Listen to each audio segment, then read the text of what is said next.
Continuamos o cenário político de hoje. Nossa entrevista é com o secretário de Desenvolvimento Econômico de Mossoró, Franklin Filgueira. Você sabe que pode participar, faz sua pergunta, já tem gente participando aqui. A gente vai fazer as perguntas no terceiro bloco. Estão aqui os contatos, temos nossas redes sociais, Twitter, Facebook, WhatsApp e Instagram. Você escolhe a sua preferida, manda sua pergunta, participa da nossa conversa de hoje, que é sobre economia no município de Mossoró. Daqui a pouquinho a gente fala sobre geração de empregos. Vonúvio. Carol, a gente dá sequência aqui trazendo a informação em nível nacional. Rodrigo Pacheco, do DEM de Minas Gerais, ele foi eleito presidente do Senado Federal com 57 votos contra 21 da sua colega adversária, Simone Tebet, do MDB.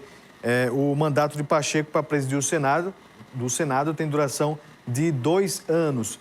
O presidente do Senado é o presidente do Congresso Nacional. O Pacheco é o candidato, do senador Davi Alcolumbre, e também ele foi eleito sustentando uma ampla aliança ali apoiada pelo presidente Jair Bolsonaro e incluiu até partidos de oposição à esquerda como o PT. Então nós temos já ali definido o Rodrigo Pacheco como o presidente do Senado. O processo de escolha do próximo presidente aí da Câmara Federal iniciou agora há pouco e deve seguir madrugada adentro, Carol Ribeiro, porque é a quantidade maior ali de deputados, tem todos os discursos, enfim, deve seguir noite adentro. A votação do Senado foi de cédula secreta, cédula de papel.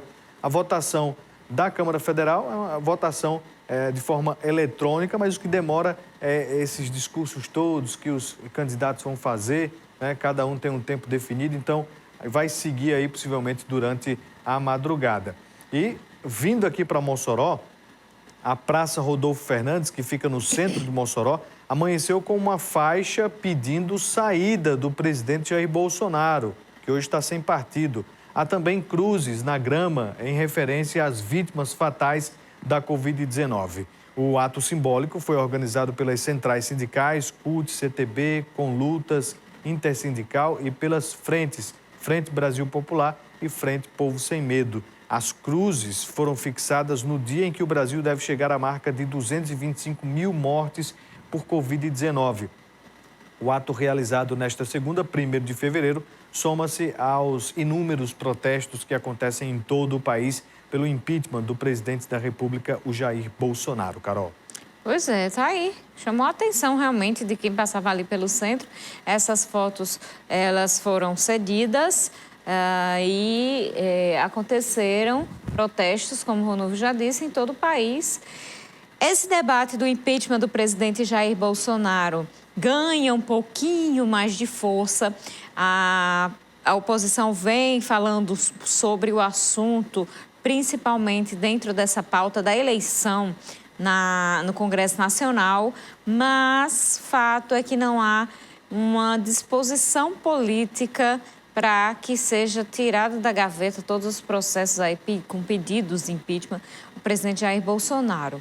A própria direita que tem ali insatisfação, a direita que chegou inclusive ao apoiar nas eleições e depois resolveu, rompeu e mudou de lado e resolveu fazer oposição, mesmo essa direita ainda pondera um pouco em relação à ideia do impeachment. Então, protestos vão acontecer da oposição, mas, por enquanto, a sensação que tem o Vonúvio é que vai ficar somente na conversa. Vai ficar na conversa porque um aliado do presidente foi eleito agora no Senado. Um aliado do presidente Bolsonaro deverá ser eleito na Câmara Federal, o Arthur Lira, inclusive com votos aqui da maioria dos parlamentares, dos deputados do Rio Grande do Norte. Então, segue tranquilo, pelo menos até agora, o presidente Bolsonaro no Congresso Nacional. Exatamente. E agora, voltando, nosso bate-papo com o secretário de Desenvolvimento Econômico de Mossoró, o Franklin Filgueira. Secretário, a partir desse diagnóstico que a Prefeitura agora tem em relação às finanças municipais, o que é que já se está fazendo? Já se está elaborando um plano econômico para Mossoró?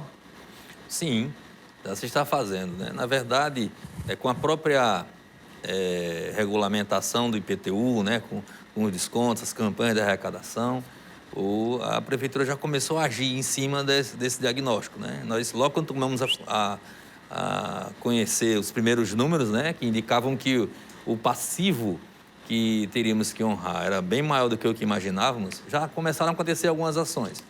Notadamente, dentro das ações da Secretaria de Finanças, Fazenda, Planejamento, que vão concentrar esse esforço aí, estão o replanejamento de toda a questão da execução orçamentária, né, o repensar, como a gente se chama no meio empresarial, o fluxo de caixa da Prefeitura, para que se honrem todos esses compromissos e se consiga manter o funcionamento do aparelho da Prefeitura Municipal, de forma que o cidadão não possa pagar por esse ônus, né?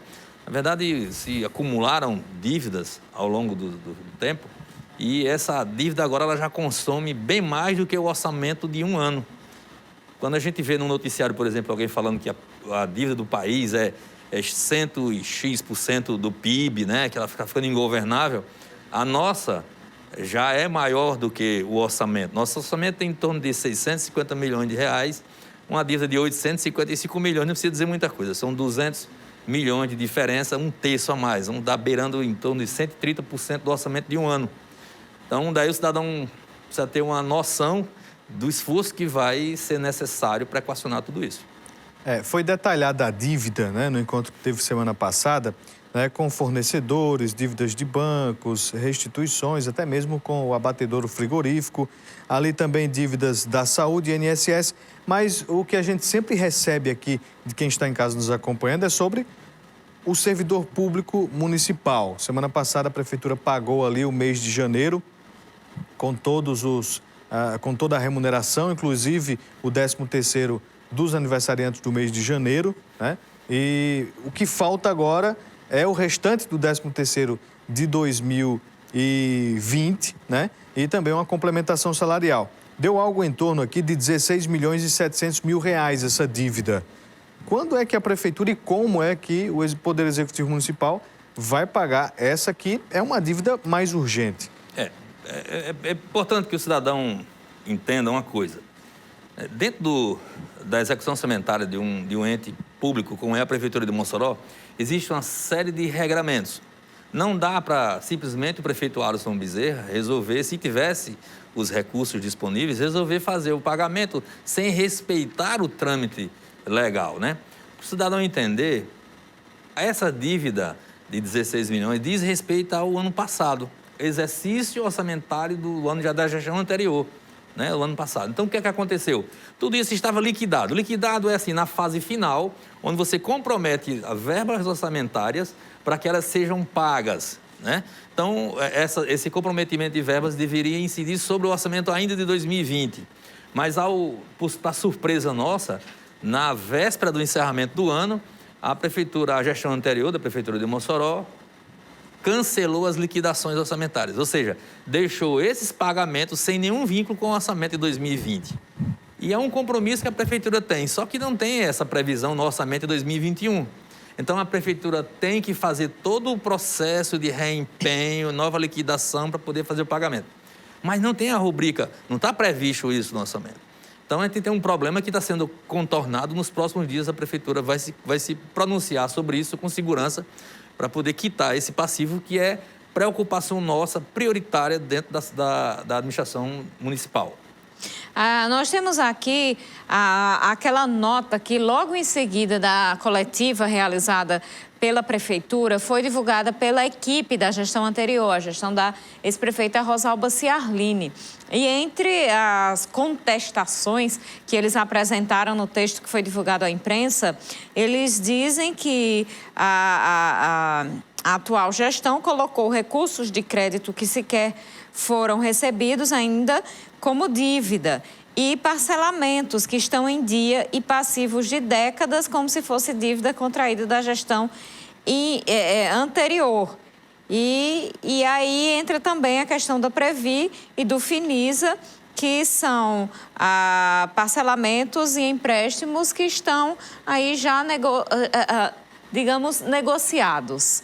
O que é que a Prefeitura de Mossoró diz sobre estes pontos específicos da nota? Bom, o que é que eu posso falar como secretário de Desenvolvimento Econômico sobre esse aspecto? Primeiro que não é o prefeito Alisson Bezerra que tem que expor isso ao cidadão moçarense, explicar isso com detalhes ao cidadão. Na verdade, é quem constituiu essa dívida, que de todos os agentes, todos os agentes que passaram pela prefeitura, ele ainda não fez isso, nem contraiu despesas, porque simplesmente o orçamento está em fase de abertura ainda, o orçamento da gestão dele. Então, essa explicação não é devida pelo prefeito Alisson Bezerra.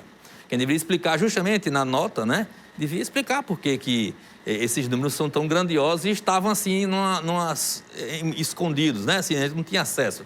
Eu, como cidadão, não tive acesso. Eu, como membro da comissão de transição do prefeito Alisson Bezerra, não tive acesso. Vim conseguir ter acesso depois que a gente teve acesso, sim, às senhas, né? Eu até vi num outro comentário aí, o pessoal comentando assim, mas o secretário aí deveria saber como é que abre uma tela de computador e tal. Só que eu trabalho há 31 anos implantando softwares na minha consultoria como empresário, implantando softwares que são N vezes mais complexos do que os sistemas usados pela prefeitura, né? Então, mostra um desconhecimento um pouco desse trâmite. Mas só para registrar que essa explicação não é nossa, mas é importante que não há créditos a considerar. O que se tem lá é dívida assumida. Então, com relação ao Finisa, o Finisa ele é liberado e a dívida começa a ser exigida a partir da liberação de créditos. E não foi liberado todo o recurso do Finisa. Então, para que o cidadão entenda, o que nós temos ali é dívida constituída até 31 de dezembro de 2020. Não dissemos em nenhum momento que foi a gestão A ou B que contraiu essa dívida, mas, se necessário for, provavelmente isso vai ser aclarado por conta das datas da contratação de cada uma delas, né? O cidadão pode, de repente, entender isso. Então, na verdade, essa explicação deveria ser dada por quem contribuiu bastante para que essa dívida se avolumasse de tal forma, de tal montante. Falando da Secretaria de Desenvolvimento Econômico, o senhor encontrou lá, né, uma secretaria que tem ali uma responsabilidade que não é propriamente da secretaria, como, por exemplo, cuidar da estrutura de mercados. Como é que o senhor pretende trabalhar, tendo em vista que a função fim da secretaria não seria exatamente essa? Bom, Vonúvio, a Secretaria de Desenvolvimento Econômico, a vocação dela é definir as políticas de desenvolvimento econômico, atrair investimentos, dinamizar a economia local, ativar o empresariado local em direção ao investimento, gerar emprego e renda. Essa é a função principal dela. Ou seja, é uma função técnica. Na estrutura da conformação, como nós recebemos da Secretaria, ela inclui os aparelhos de mercado, né, de comércio, que são administrados pela prefeitura, né? São os aparelhos de fomento, como os mercados do Alta Conceição, Bom Jardim, Centro, Cobal, Vucu Vucu. São estruturas que estão na nossa alçada, praça de convivência. Então, essas estruturas, elas demandam um tipo de suporte da gestão municipal que não está disponível na Secretaria de Desenvolvimento. Gari, encanador, mecânico, pintor, esse pessoal que cuida da manutenção daqueles equipamentos, né? Então, a gente pretende, na reforma administrativa, criar alguns cargos técnicos importantes, que eu, particularmente, ainda não conto com eles e sinto uma dificuldade com relação a contextualizar e, vamos dizer assim, viver essa conjuntura de início de gestão, carecendo desses apoios. A gente vai ter essa mudança na reforma administrativa, mas a gente também pretende, assim, se o prefeito Alisson Bezerra entender por bem, transferir essa estrutura que demanda uma manutenção que não há estrutura na SEDAT, né, para uma nova secretaria, ou que, com essa estrutura permanecendo, a gente tenha a capacidade de atender, aí sim, dotando gente, que eu acho que não vai ser essa ação em função do controle. Provisoriamente, nós tomamos uma decisão de criar uma gerência executiva para cuidar desses aparelhos. Então, o cidadão pode perceber que o Emanuel, ele está sempre à frente dessas ações na prática, está exercendo muito bem o trabalho dele, está meio que colaborando para que a gente possa, sim, começar a montar a estratégia de atuação na atração de investimentos. Vamos então fazer mais um intervalo. No próximo bloco a gente volta e continua conversando com Franklin Filgueira e trazendo também a sua participação.